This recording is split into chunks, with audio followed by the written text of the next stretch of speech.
कल रात एक ऐसा हुआ जिसने मेरी जिंदगी के कई पहलुओं को छू लिया। करीब 5 बजे होंगे, शाम को मोबाइल बजा। उठाया तो उधर से रोने की आवाज आई। मैंने शांत कराया और पूछा कि बहन आखिर हुआ क्या। उधर से आवाज आई, आप कहाँ हैं और कितनी देर में आ सकते हैं। मैंने कहा परेशानी बताओ बहन, और जीजा कहाँ है, एल माताजी किधर हैं, आखिर क्या हुआ। लेकिन उधर से केवल एक ही आवाज आई कि भाई आजा। मैंने आश्वासन दिया कि कम से कम 3 घंटा लगेगा। जैसे तैसे पूरी घबराहट में पहुंचा। देखा तो प्रिंस, हमारे जीजा जी हैं, सामने बैठे हुए हैं। बहन रीना रोना चीखना कर रही थी। 8 साल का बेटा भी परेशान है। 5 साल की बेटी भी कुछ नहीं कह पा रही है। मैंने जीजा जी से पूछा कि आखिर क्या बात है। प्रिंस कोई जवाब नहीं दे रहे थे। फिर रीना ने कहा, ये देखिए तलाक के पेपर, ये कोर्ट से तैयार करा के लाए हैं। मुझे तलाक देना चाहते हैं। मैंने पूछा ये कैसे हो सकता है, इतनी अच्छी फैमिली है, 2 बच्चे हैं, सब कुछ ठीक तो है। पहले मुझे लगा ये मजाक है, लेकिन मैंने बच्चों से पूछा दादी किधर हैं। बच्चों ने बताया पापा ने उन्हें 3 दिन पहले दिल्ली के वृद्धाश्रम में शिफ्ट कर दिया है। मैंने घर के नौकर से कहा मुझे और भाई को चाय पिलाओ। कुछ देर में चाय आई। प्रिंस को बहुत कोशिशें की पिलाने की, लेकिन उन्होंने नहीं पिया, और कुछ ही देर में वो एक मासूम बच्चे की तरह फूट फूट कर रोने लगे। बोले मैंने 2 दिन से कुछ भी नहीं खाया है। मैं अपनी 61 साल की माँ को कुछ लोगों के हवाले करके आया हूँ। पिछले साल से मेरे घर में उनके लिए इतनी मुसीबतें हो गईं कि रीना ने कसम खा ली कि ध्यान नहीं रख सकती। ना तो ये उनसे बात करती थी और ना ही मेरे बच्चे बात करते थे। रोज मेरे कोर्ट से आने के बाद माँ खूब रोती थी। नौकर तक भी अपनी मनमानी से व्यवहार करते थे।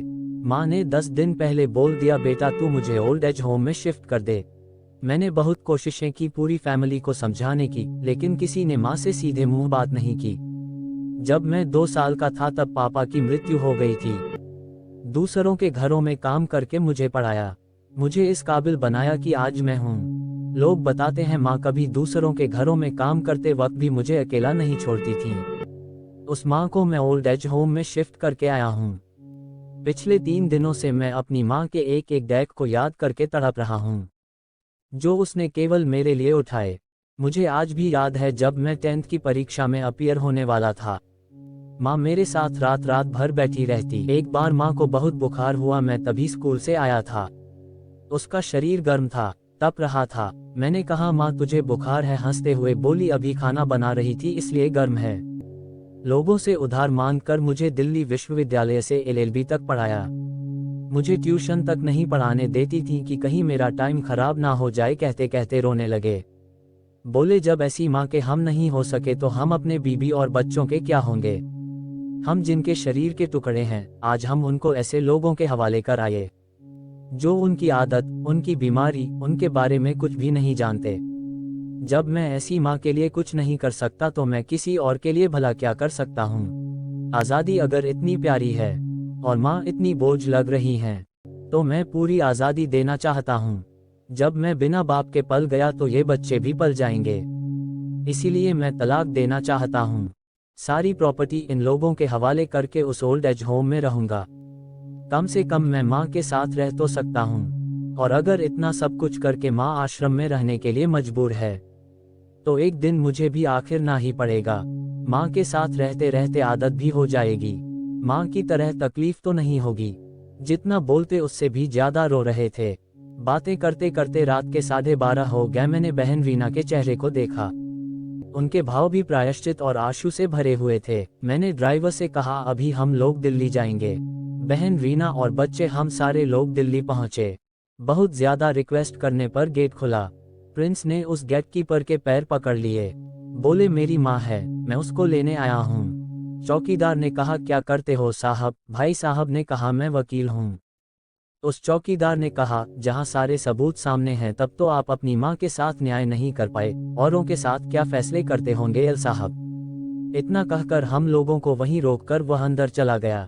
अंदर से एक महिला आई। वकील साहब आप यहाँ कैसे। प्रिंस ने बोला मैंने माँ को लेने आया हूँ। केवल एक फोटो जिसमें पूरी फैमिली है, और वो भी माँ जी के बगल में, जैसे किसी बच्चे को सुला रखा है। मुझे देखी तो उनको लगा कि बात न खुल जाए, लेकिन जब मैंने कहा हम लोग आपको लेने आए हैं, तो पूरी फैमिली एक दूसरे को पकड़कर रोने लगी। आसपास के कमरों में और भी बुजुर्ग थे, सब लोग जागकर बाहर तक ही आ गए। उनकी भी आंखें नम थीं। कुछ समय के बाद चलने की तैयारी हुई। पूरे आश्रम लोग बाहर तक आए। किसी तरह हम लोग आश्रम के लोगों को छोड़ पाए। सब लोग इस से देख रहे थे कि शायद उनको भी कोई लेने आए। रास्ते भर बच्चे और बहन रीना तो शांत रहे, लेकिन प्रिंस और माताजी एक दूसरे की भावनाओं को अपने पुराने रिश्ते पर बिठा रहे थे। घर आते आते करीब 4:45 हो गया। रीना भी खुशी की समझ गई थी। मैं भी चल दिया, लेकिन रास्ते भर वो सारी बातें और दृश्य घूमते रहे। माँ केवल माँ है, उसको मरने से पहले ना मारें। माँ हमारी ताकत है, उसे बेसहारा ना होने दें। अगर वह कमजोर हो गई तो हमारी संस्कृति की रीढ़ कमजोर हो जाएगी। बिना रीढ़ का समाज कैसा होता है, किसी से छुपा नहीं। आपकी परिचित परिवार में ऐसी कोई समस्या, उसको ये जरूर सोचे। बात को प्रभावी ढंग जाएं, कुछ भी करें, लेकिन हमारी जननी को बेघर न होने दें। अगर माँ की आंख से आंसू आए तो ये कर्ज कई जन्मों तक रहेगा। यकीन सब होगा तुम्हारे पास, पर सुकून नहीं होगा। सिर्फ माँ आंचल में होता है, उस आंचल को ने मत देना। हमारी कहानी से कुछ सोच मिले तो हमारी चैनल सब्सक्राइब करें और दोस्तों के पास शेयर